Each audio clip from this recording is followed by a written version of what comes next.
En un mundo en donde son muchos los que creen que no hay pecado, que cada uno tiene su propia verdad, por ende, lo que alguien considera pecado o malo, otro puede decir que no lo es.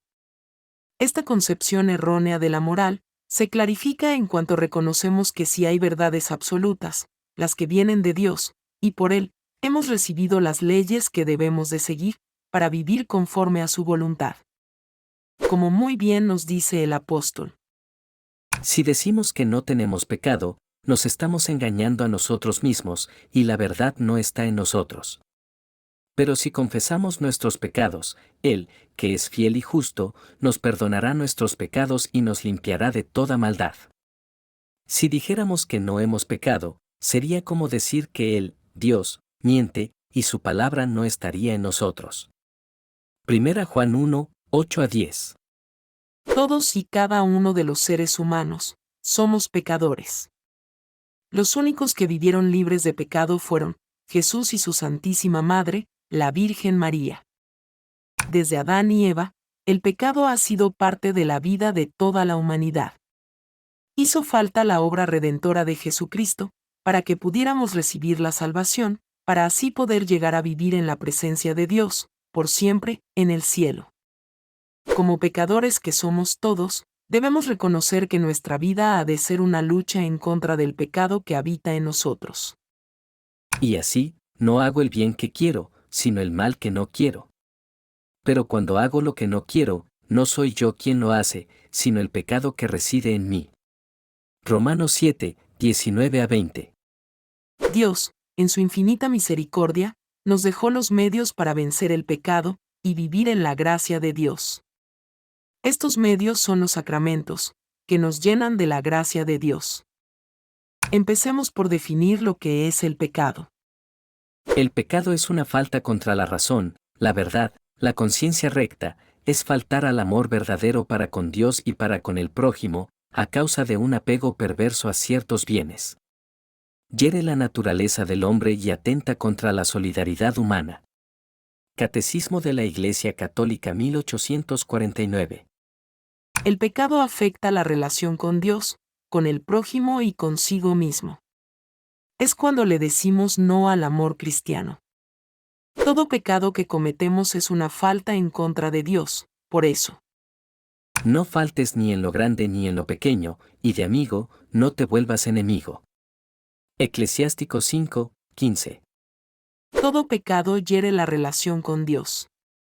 Debemos tratar constantemente de no ofender a Dios y vivir en su amor. Si queremos sanar la relación que hemos dañado. Como un médico que descubre la herida antes de curarla, Dios, mediante su palabra y su espíritu, proyecta una luz viva sobre el pecado. Catecismo de la Iglesia Católica 1848. Por lo tanto, para poder identificar el pecado en la vida, debemos formar la conciencia. Se deben conocer los mandamientos que Dios ha dado, para así poder cumplirlos y ser bienaventurados, al restablecer la relación con Dios, con el prójimo y consigo mismo. La Iglesia señala dos tipos de pecados, los pecados mortales y los pecados veniales. Definamos ambos tipos de pecados. El pecado mortal destruye la caridad en el corazón del hombre por una infracción grave de la ley de Dios, aparta al hombre de Dios, que es su fin último y su bienaventuranza, prefiriendo un bien inferior. El pecado venial deja subsistir la caridad, aunque la ofende y la hiere. Catecismo de la Iglesia Católica 1855. Como bien dice la palabra, el pecado mortal es cuando nuestra relación con Dios está muerta. Hemos optado por darle la espalda a Dios. Un pecado venial afecta la relación con Dios, pero no la rompe. Para ser pecado mortal, el mismo presenta las siguientes tres condiciones. Es pecado mortal lo que tiene como objeto una materia grave y que, además, es cometido con pleno conocimiento y deliberado consentimiento. Catecismo de la Iglesia Católica 1857. Por ejemplo, matar es una materia grave, si al conducir un auto, el mismo tiene un fallo mecánico y un peatón es atropellado y fallece en el accidente, eso no es pecado mortal. Pero si una persona planifica la muerte de alguien, lo hace sabiendo que es pecado mortal y lo lleva a cabo libremente, es pecado mortal. Se ha ido en contra de la ley de Dios, se ha roto la relación con Dios, con el prójimo y consigo mismo, pues ya no vive en gracia. Como dice el padre Max Schmetz, en referencia al pecado mortal. Dios, sé lo que quieres y no me importa. En cuanto al pecado venial. Debilita la caridad, entraña un afecto desordenado a bienes creados, impide el progreso del alma en el ejercicio de las virtudes y la práctica del bien moral, merece penas temporales. El pecado venial deliberado y que permanece sin arrepentimiento, nos dispone poco a poco a cometer el pecado mortal. Catecismo de la Iglesia Católica 1863.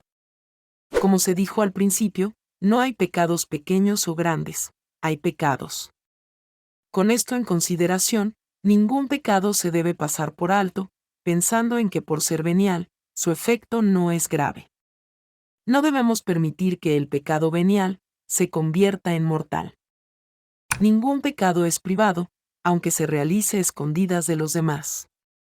El pecado va destruyendo el camino a la santidad, y la participación en el plan de Dios se ve entorpecido. Como parte del cuerpo místico de Cristo, que es la Iglesia, el pecado de uno afecta el cuerpo entero, así como la santidad de otro enaltece a la Iglesia. ¿Un miembro sufre? ¿Todos los demás sufren con él? ¿Un miembro es enaltecido? Todos los demás participan de su alegría. 1 Corintios 12, 26.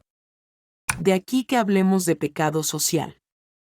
Los pecados personales se van repitiendo y aceptando por los demás, hasta que se convierten en estructuras de pecado, término presentado por San Juan Pablo II.